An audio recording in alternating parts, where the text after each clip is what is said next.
Telugu cinema పరిశ్రమలో mega family గురించి ప్రత్యేకంగా చెప్పనక్కర్లేదు. తెలుగు సినిమా వరకు వీళ్ళ స్టార్డమ్ కు ఎలాంటి లోటు లేదు. ఇప్పుడు అదే ఎఫెక్ట్ బాలీవుడ్ లో వచ్చేలా ఒక స్ట్రాంగ్ సక్సెస్ కోసం ఎదురుచూస్తున్నారు.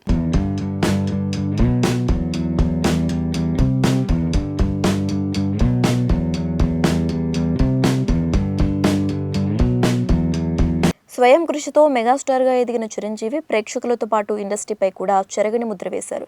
చిరంజీవి తర్వాత ఆయన కుటుంబం నుంచి పవన్ కళ్యాణ్, రామ్ చరణ్ వంటి స్టార్లతో పాటు వరుణ్ తేజ్, సాయి ధరమ్ తేజ్, పంజా వైష్ణవ్ తేజ్ వంటి యువ హీరోలు కూడా ఉన్నారు. అయితే గతంలోకి మెగాస్టార్ చిరంజీవి 1990లో ప్రతిబంధ్ అనే హిందీ చిత్రాన్ని విడుదల చేయగా ఆ సినిమా బాక్సెస్ వద్ద విజయవంతమైంది. ఈ చిత్రం హిందీలో రాజశేఖర్ అంకుశంకు రీమేక్గా విడుదలైంది. ఆ తర్వాత గ్యాంగ్ లీడర్ సినిమాని హిందీలో కూడా ఆజ్కా గుండా రాజ్ పేరుతో రీమేక్ చేయగా ఆ సినిమా కూడా విజయం సాధించింది. ఆ తర్వాత తమిళం, తెలుగు భాషల్లో సూపర్ హిట్ అయిన జెంటిల్మెన్ చిత్రాన్ని హిందీలో చిరంజీవి ప్రధాన పాత్రలో రీమేక్ చేశారు. ఆ సినిమా బాక్సాఫీస్ వద్ద యావరేజ్ అనిపించుకుంది.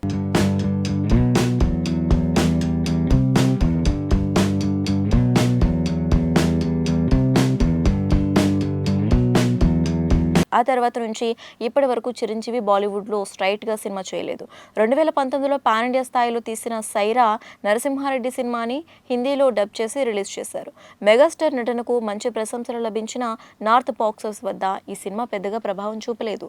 ఇక రామ్ చరణ్ గతంలో అమితాబ్ బచ్చన్ ఓల్డ్ క్లాసిక్ జంజర్ రీమేక్తో హిందీ పరిశ్రమలో అడుగుపెట్టారు. అయితే ఆ సినిమా బాక్సాఫీస్ వద్ద డిజాస్టర్గా నిలిచింది.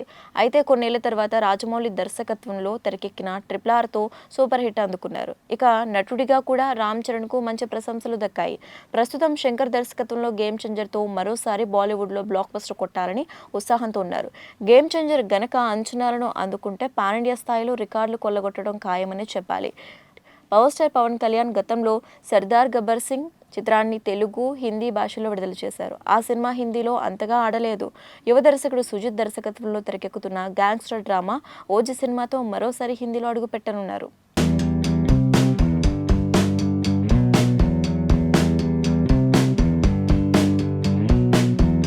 ఇక మెగా ప్రిన్స్ వరుణ్ తేజ్ ఇటీవల ఆపరేషన్ వ్యాలంటైన్ను తెలుగు, హిందీ భాషల్లో ఒకేసారి విడుదల చేశారు. ఈ సినిమా పబ్లిసిటీ కోసం ఎంతో కష్టపడ్డ వరుణ్ ఎన్నో ప్రమోషనల్ యాక్టివిటీస్లో పాల్గొన్నా కానీ ఈ సినిమా ప్రేక్షకులను ఆకట్టుకోలేకపోయింది. అయితే తన తరువాత సినిమా మట్కాతో మరోసారి పాన్ ఇండియా స్థాయిలో హిట్ కొట్టి కంబ్యాక్ ఇవ్వాలని చూస్తున్నారు. ఈ సినిమాలో వరుణ్ 3 విభిన్నమైన గెటప్స్లో కనిపించనున్నారని, పాత్ర కోసం బరువు పెంచి లావుగా కూడా కనిపిస్తారని తెలుస్తోంది. మెగాస్టార్ చిరంజీవి కూడా విశ్వంభర అనే ఫాంటసీ సినిమాతో తన స్టామినా చూపించేందుకు సిద్ధంగా ఉన్నారు. అలాంటి జానర్ సినిమాలకు భాషతో సంబంధం లేకుండా ప్రేక్షకులు కనెక్ట్ అవుతారు కాబట్టి హిందీలో విశ్వంభర పెద్ద విజయం సాధించే అవకాశాలు ఉన్నాయి. మల్లిడి వశిష్ఠ దర్శకత్వం వహిస్తున్న ఈ చిత్రం వచ్చే సంక్రాంతికి పాన్ ఇండియా స్థాయిలో విడుదల కానుంది.